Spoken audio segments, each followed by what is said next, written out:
Welcome back to my channel guys. Animesh की बैठकी में आप लोग का फिर से स्वागत है एक बार। ये जो आज की बैठकी है वो एक्चुअली में आज हमारे प्रधानमंत्री मोदी को लेकर है। वो जो कल की मीटिंग में भावुक हो गए थे या भावुक होने की एक्टिंग कर रहे थे। देखते हो, पता चल ही जाएगा क्या मोदी ने दिल से इसे फील किया था या फिर फील कराने के लिए वो किया गया था। चलिए आज की चर्चा हमारी बैठकी में शुरू करते हैं, देखते हैं।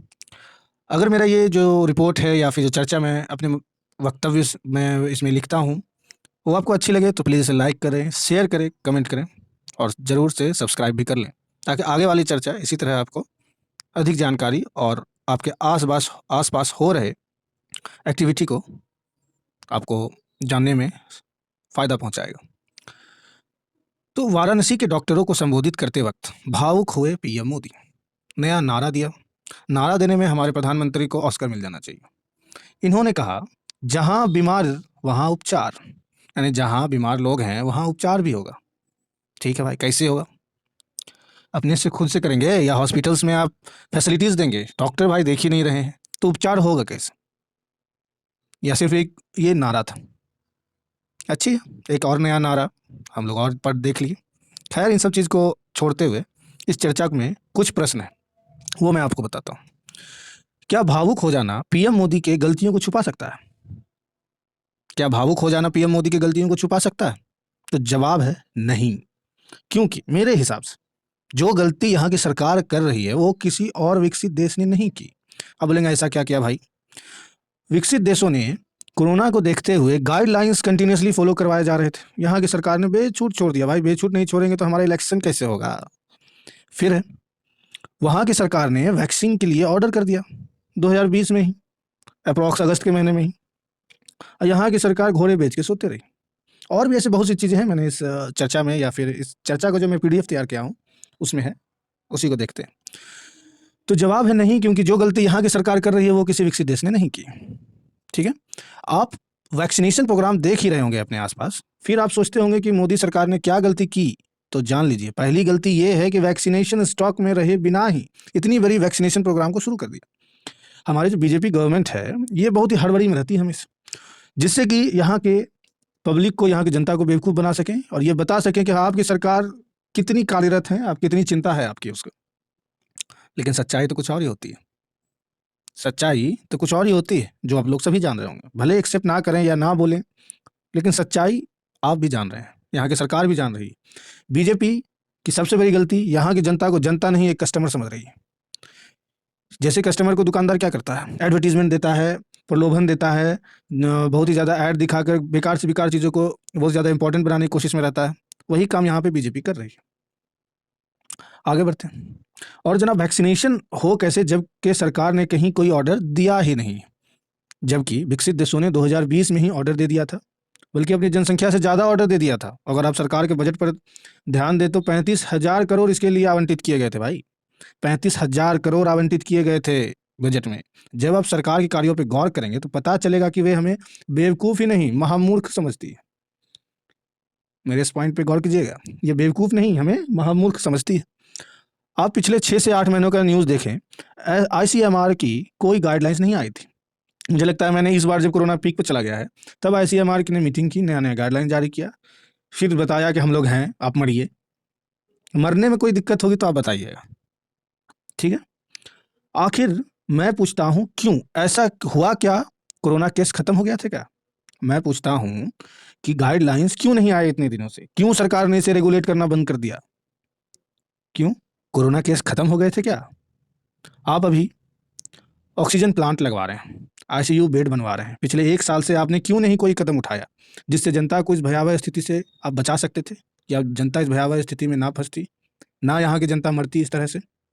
ये तो वही बात हो गई, जब गीदड़ को ठंड लगती है तो हुआ हुआ करता है, क्योंकि उसने ठंड से पहले गड्ढा ही नहीं खोदा होता है। ठंड से बचने के लिए गीदड़ क्या करते हैं? ये गड्ढा खोदते हैं, उसमें अपनी रात गुजारते हैं। लेकिन एक्चुअली में गीदड़, जब दिन होता है फिर से ठंडी चली जाती है, गर्मी आती है, गर्म लगता है तो वो भूल जाता है कि मुझे अगले रात की फिर से तैयारी कर लेनी चाहिए। लेकिन यहाँ तो गिदर है भाई, गिदर तो गिदर ही है, उसको क्या करना है। लेकिन आप गिदर क्यों बन गए? खैर, जाने देते हैं, फिर अगली बातों पे आते हैं। क्या इलेक्शन इतनी ज़रूरी है कि किसी की जान की आपने परवाह नहीं की? यहाँ तक कि चुनाव आयोग भी नहीं सोचा। क्यों? क्योंकि आपने पूरा सिस्टम को ही कठपुतली बनाकर रखा है। आखिर मैं ये क्यों कह रहा हूँ, इसकी आप वजह जान लीजिए। आपने सरकार के खिलाफ कुछ बोला, सरकार आप पे कोई ना कोई केस लगा देगी, चाहे वो सीबीआई की हो, चाहे कोई पुलिस केस हो। अभी हाल ही में आपने पप्पू यादव का केस देखा ही होगा, मुझे बताने की जरूरत नहीं है। आपने कुछ बोला सरकार को आईना दिखाया, आप पे केस हो जाएगा। ये कोई जांच बैठ जाएगी, आपको किसी तरह से गलत साबित कर देना है कि तुमने सवाल क्यों पूछ दिया भाई, सवाल नहीं पूछनी है तुम्हें। मैं जो बस कर रहा हूँ बस वही सही काम है। आगे बढ़ते हैं।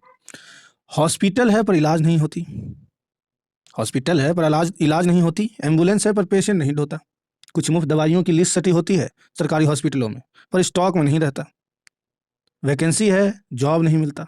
ऐसी कितनी दिक्कत आपका सिस्टम हमें दे रहा है, और आप क्या कर रहे होते हैं, घड़ियालू आंसू बहा रहे होते हैं।